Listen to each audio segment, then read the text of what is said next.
Hello विद्यार्थियों, आज हम देखेंगे फ्यूचर कंटिन्यूअस टेंस के बारे में विस्तार से चर्चा करेंगे। तो आइए देखते हैं फ्यूचर कंटिन्यूअस टेंस क्या होता है, इसकी पहचान क्या होती है, अर्थ क्या होता है, हेल्पिंग वर्ब कौन सी आती है, मेन वर्ब कौन सी आती है, इसके कितने प्रकार होते हैं, उनके फॉर्मूले कैसे बनते हैं और वाक्यों को इंग्लिश में ट्रांसलेट कैसे करते हैं, इसके बारे में आज हम यहाँ पर चर्चा करने वाले हैं। तो आइए शुरू करते हैं फ्यूचर कंटिन्यूअस टेंस। तो सबसे पहले अपन देखेंगे फ्यूचर कंटिन्यूअस टेंस के जो मीनिंग है, जो अर्थ है, वो क्या होता है। तो देखते हैं, फ्यूचर यानी आप जानते हो भविष्य होता है, और कंटिन्यूअस का मतलब अपूर्ण होता है, और टेंस का मतलब काल होता है। तो इसका सटीक अर्थ क्या निकलेगा? अपूर्ण भविष्य काल। क्या निकलेगा? अपूर्ण भविष्य काल। क्या निकलेगा? अपूर्ण भविष्य काल। ठीक है, ये फ्यूचर कंटिन्यूअस टेंस का अर्थ है। अब अपन बात करते हैं फ्यूचर कंटिन्यूअस टेंस की पहचान क्या होती है। फ्यूचर कंटिन्यूअस टेंस की पहचान क्या होती है, उसके बारे में हम आज यहाँ पर चर्चा करते हैं। तो देखो, फ्यूचर की जो पहचान है वो ग होती है। ये मैंने आपको पहले भी बताया था कि फ्यूचर की पहचान ग होती है, और कंटिन्यूअस की पहचान रहा, रही और रहे होता है। ठीक है, अब इसको अपन फ्यूचर कंटिन्यूअस के आधार पे पढ़ते हैं। तो क्या बनेगा? रहा होगा, रही होगी, रहे होंगे, या रहेगा, रहेगी, रहेंगे, ऐसे इसकी पहचान बनेगी। तो आइए देखते हैं, लिखते हैं इस बात को। फ्यूचर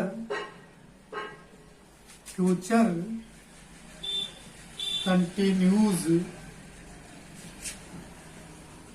टेंस के हिंदी वाक्यों के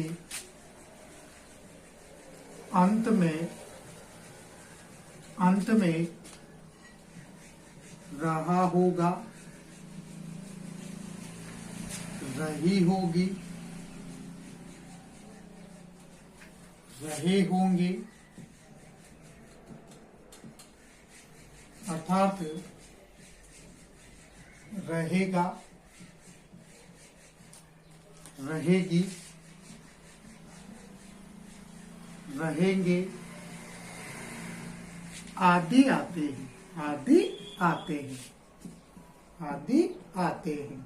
देखो क्या है, फ्यूचर कंटिन्यूअस टेंस की जो हिंदी के वाक्य होते हैं, अंत का मतलब होता है लास्ट में पीछे क्या आता है? रहा होगा, रही होगी, रहे होंगे, या फिर रहेगा, रहेगी, रहेंगे आदि आते हैं। ये फ्यूचर कंटिन्यूअस टेंस की पहचान होती है। अब अपन इनको जैसे उदाहरण के आधार पर अगर अपन बात करें तो देखते हैं, जैसे राम बाजार जा रहा होगा। ठीक है, राम बाजार जा रहा होगा। दूसरा देखो, सीमा कपड़े धो रही होगी। तीसरा, तुम जंगल में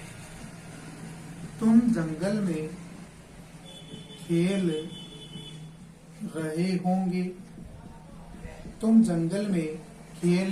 रहे होंगे। तो देखो क्या बनेगा?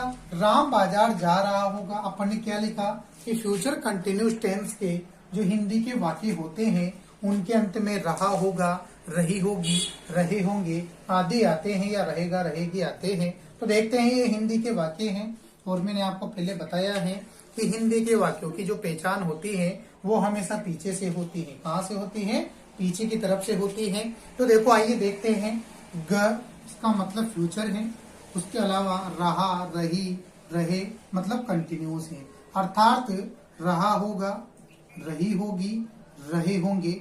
ये पहचान अपन की इसमें मिल चुकी है। इसका मतलब ये सेंटेंस किसके हैं? फ्यूचर कंटिन्यूस टेंस के ये उदाहरण है। ठीक है, तो ये थी फ्यूचर कंटिन्यूस टेंस की पहचान। अब अपन चलते हैं हेल्पिंग वर्ब। हेल्पिंग वर्ब क्या होती है, हेल्पिंग वर्ब सहायक क्रिया क्या होती है, उसके बारे में अपन यहाँ पर देखते हैं। कौन सी की, फ्यूचर कंटिन्यूस टेंस की HV या हेल्पिंग वर्ब क्या होती है। तो देखते हैं HV हेल्पिंग वर्ब। तो देखो, मैंने आपको पहले इससे पहले वाली वीडियो में बताया था कि फ्यूचर के कितने भी प्रकार हो सभी की पहचान ये हेल्पिंग वर्ब विल या सेल ही होती है। क्या होती है, विल या सेल होती है। तो फ्यूचर कंटिन्यूस टेंस की पहचान भी विल या सेल ही रहेगी, लेकिन इन दोनों के साथ में आपको बी लगाना पड़ेगा। क्या लगेगा, विल या सेल के साथ बी लगेगा। जैसे विल बी या सेल बी, ऐसे बनेगा। ठीक है, हेल्पिंग वर्ब क्या बन जाएगी, विल या सेल के साथ फ्यूचर कंटिन्यूस में आपको बी लगाना पड़ेगा या लगता है, तो क्या बनेगा, विल बी या सेल बी बन जाएगा। ठीक है, ये फ्यूचर कंटिन्यूस टेंस की हेल्पिंग वर्ब होती है। तो आइए इसको लिखते हैं। फ्यूचर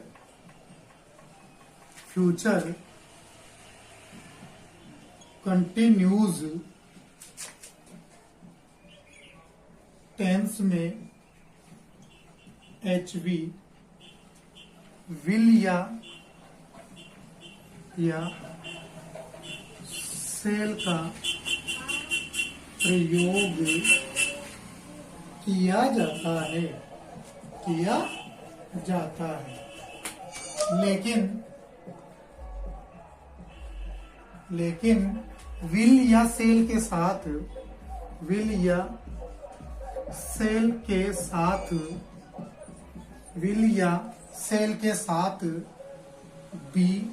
लगाया जाता है। विल या सेल के साथ क्या लगाया जाता है, बी लगाया जाता है। तो क्या बन जाते हैं वो, विल बी या सेल बी बन जाता है। ठीक है, जैसे सिंगुलर सब्जेक्ट जो होते हैं उनके साथ विल लगता है, और प्लूरल सब्जेक्ट जो होते हैं उनके साथ सेल लगता है। तो विल बी और प्लूरल सब्जेक्टों के साथ सेल बी का प्रयोग अपन करेंगे। ठीक है, अब ये थी फ्यूचर कंटिन्यूस टेंस की हेल्पिंग वर्ब। अब अपन चलेंगे मेन वर्ब की तरफ, एमवी की तरफ चलते हैं। तो एमवी क्या रहेगी, देखते हैं। मेन वर्ब मुख्य जो क्रिया होती है, और आप जानते हो हेल्पिंग वर्ब मतलब सहायक क्रिया। मेन वर्ब की जो हेल्प करने वाली क्रिया है वो हेल्पिंग वर्ब कहलाती है। तो मेन वर्ब क्या होती है, देखते हैं। मेन वर्ब, तो देखो, कंटिन्यूस एक ऐसा टेंस है जो आईएनजी वाली फॉर्म को लेता है। कौन सी फॉर्म को लेता है, आईएनजी वाली फॉर्म को लेता है। ठीक है, और फर्स्ट फॉर्म जो होती है उसके साथ ही आईएनजी का प्रयोग किया जाता है। ठीक है, अब देखो मैं आपको और स्पष्ट कर दूं, हेल्पिंग वर्ब से ही अपन टेंस का अनुमान नहीं लगा सकते, टेंस का पता नहीं लगा सकते।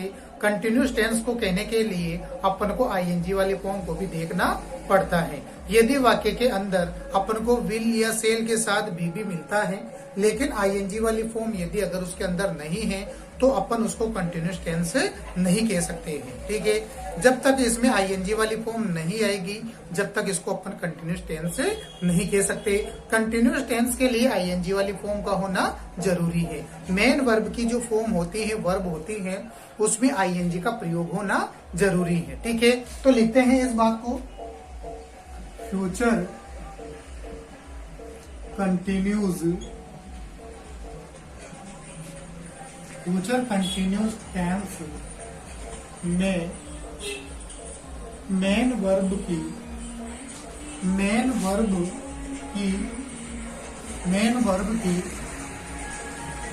फर्स्ट फॉर्म का प्रयोग किया जाता है। मेन वर्ब की फर्स्ट फॉर्म का प्रयोग इसमें किया जाता है, और मेन वर्ब की फर्स्ट फॉर्म के साथ आईएनजी का प्रयोग किया या लगाया जाता है। आईएनजी लगाई जाता है यूं कहें। देखो मेन वर्ब की जो फर्स्ट फॉर्म होती है उसमें कंटिन्यूस में क्या होता है कि इसमें आईएनजी का प्रयोग किया जाता है। जैसे उदाहरण के तौर पे जैसे जाना, जाने की first form go, second form went, third form gone. अब अपन को कौन सी फॉर्म में, मेन वर्ब की फर्स्ट फॉर्म में अर्थात गो में क्या लगाना है, आईएनजी जोड़ना है। मतलब मेन वर्ब की फर्स्ट फॉर्म में अपन को आईएनजी का प्रयोग करना है। और वैसे भी आईएनजी हमेशा फर्स्ट फॉर्म में ही लगते हैं। ठीक है, ये बात आपको ध्यान में रखना है। ठीक है, तो अपन ने क्या लिखा कि फ्यूचर कंटिन्यूअस टेंस में मेन वर्ब की फर्स्ट फॉर्म का प्रयोग किया जाता है और उसके साथ ही आईएनजी का प्रयोग किया जाता है। अब अपन आगे देखते हैं फ्यूचर, ये इसके जो प्रकार होते हैं, काइंड्स ऑफ फ्यूचर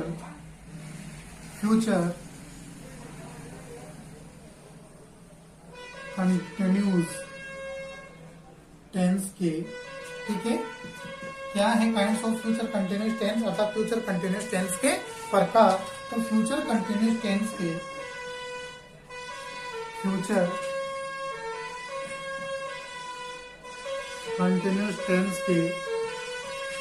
भी चार प्रकार होते हैं। कितने प्रकार होते हैं इसके भी चार प्रकार होते हैं। तो देखो अपन देख रहे हैं कि फ्यूचर कंटिन्यूअस जो टेंस होता है उसके कितने प्रकार होते हैं। तो फ्यूचर कंटिन्यूअस टेंस के भी कितने प्रकार होते हैं, चार प्रकार होते हैं। कितने प्रकार होते हैं, चार प्रकार होते हैं। देखते हैं अपन चार प्रकार कौन कौन से होते हैं, उसके बारे में भी अपन यहाँ पर चर्चा करने वाले हैं कि कौन कौन से चार प्रकार होते हैं फ्यूचर कंटिन्यूअस टेंस के प्रकार।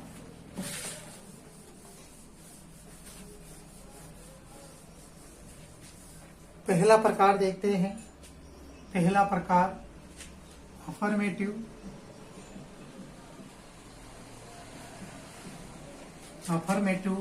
टेंस या सेंटेंस अपन इसको कहेंगे।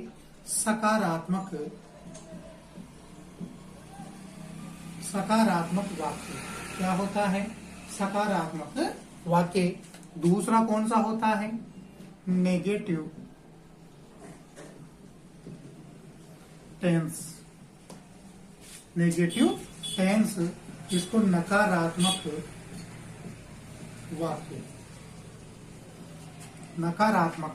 वाक्य कहते हैं। तीसरा इंटेरोगेटिव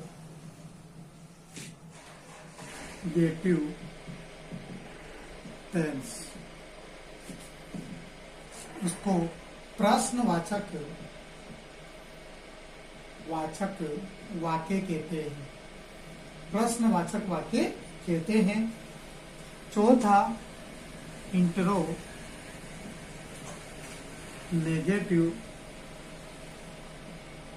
टेंस, इसको प्रश्नवाचक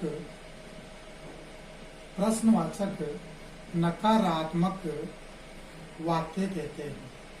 प्रश्नवाचक नकारात्मक वाक्य इसको कहते हैं। ठीक है, तो ये फ्यूचर कंटिन्यूअस टेंस के जो चार प्रकार थे, अफर्मेटिव, नेगेटिव, इंट्रोगेटिव, इंट्रोनेगेटिव।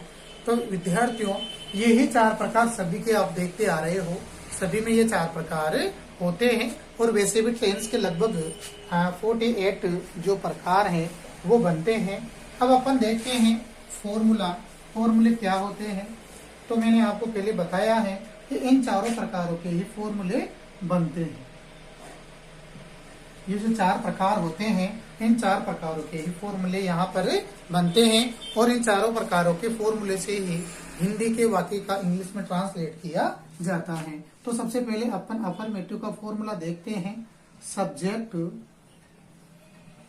विल या सेल प्लस इसमें क्या लगेगा, बी लगेगा। ठीक है, मैंने आपको पहले बताया है। उसके अलावा मेन वर्ब की फर्स्ट फॉर्म रहेगी, इसमें क्या रहेगा, आईएनजी आपको लगाना पड़ेगा। उसके बाद ऑब्जेक्ट आता है। ठीक है, देखो क्या है, सब्जेक्ट है विल या सेल, जो सब्जेक्ट के अनुसार अपन को लगाना है और उनके साथ बी का प्रयोग करना है। फिर मेन वर्ब की फर्स्ट फॉर्म में आईएनजी लगाना है और उसके बाद ऑब्जेक्ट लिखना है। ये है अफर्मेटिव का। नेगेटिव का फॉर्मूला देखते हैं। सब्जेक्ट इसमें वाक्य नहीं नकारात्मक हो जाता है, तो सब्जेक्ट विल या सेल तीसरे नंबर पे मैंने आपको पहले बताया है कि नोट हमेशा तीसरे नंबर पे ही आता है। तो यहाँ क्या आएगा, नोट आ जाएगा। उसके बाद बी लगाना है। ठीक है, मेन वर्ब की फर्स्ट फॉर्म, उसमें आईएनजी लगाना है, फिर ऑब्जेक्ट लिखना है। ये नेगेटिव का फॉर्मूला है। उसके बाद अपन इंट्रोगेटिव में देखते हैं।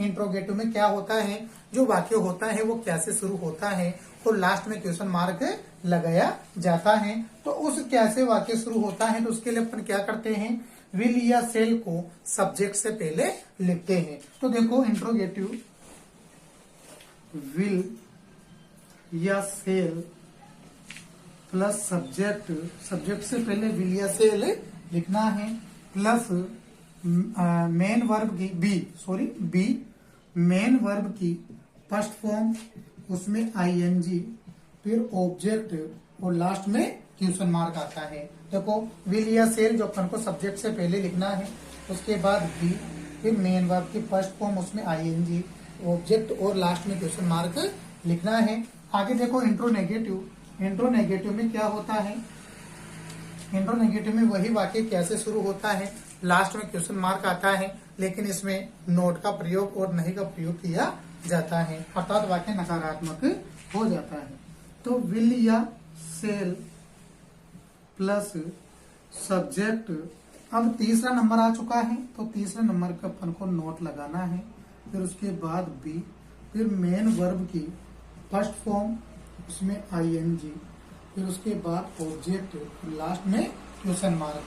क्या बनेगा, देखो इंट्रो जो नेगेटिव है उसका फॉर्मूला, विल या सेल, उसके बाद सब्जेक्ट, तीसरे नंबर पे नो, फिर बी, फिर मेन वर्ब की फर्स्ट फॉर्म, फिर उसमें आईएनजी लगाना है, फिर ऑब्जेक्ट और लास्ट में क्वेश्चन मार्क का प्रयोग करना है। तो ये थे चारों प्रकारों के फॉर्मूले। अब इन चारों प्रकारों के फॉर्मूले से ही अपन सेंटेंस को इंग्लिश में ट्रांसलेट करते हैं। तो आइए देखते हैं क्या बनेगा।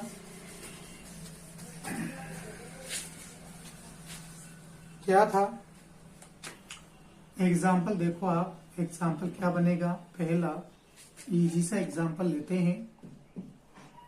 राम जंगल में खेल रहा होगा। राम जंगल में खेल रहा होगा। ठीक है, ये अपना एग्जाम्पल है।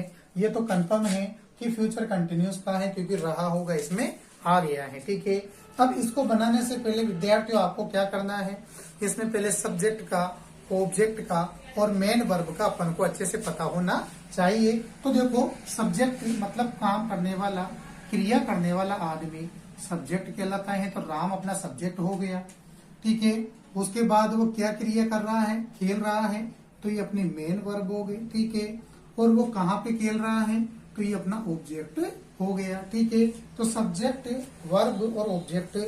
अब इसके अपन फॉर्मूलों के आधार पे इनको अपन बनाएंगे। तो देखो अपना अफर्मेटिव क्या कहता है कि सबसे पहले सब्जेक्ट लिखो।